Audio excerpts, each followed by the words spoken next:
mga kasama. Magandang araw sa ating lahat. Nandito tayo ngayon sa Santa Ana, Punta Santa Ana. Dito po may malaking dike, right side. Dito rin dumadaan ng mga bangka, barge, may mga lamang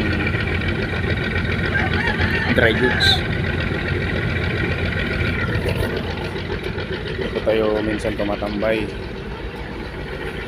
sa lugar na ito. Dito tayo kahit pa paano nagre-relax.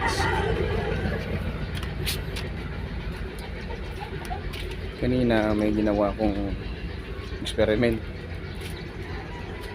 yung pinausukan na ano tawag nito, laman loob na may laman na laman, ay may lamang karne ba na nilagay sa laman loob ng baboy at pinausukan.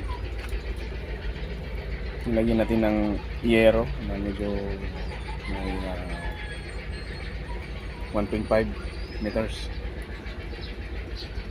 or mahigit isa para hindi gaano rumekta yung init sa ating pinunag, tawag dito, pinunag.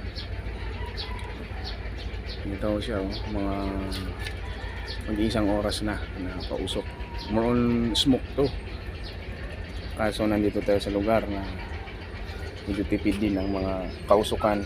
Maraming usok dito, tambutso, pero pinipili pa rin natin yung usok ng kahoy. Ito siya, namumula na. Experiment lang po ito mga kasama. Tingnan natin, i-update ko kayo sa kung anong kalabasan na ito pagdating ng isang taon na papausok. Isang araw lang. Ngayon dito lang tayo mga kasama.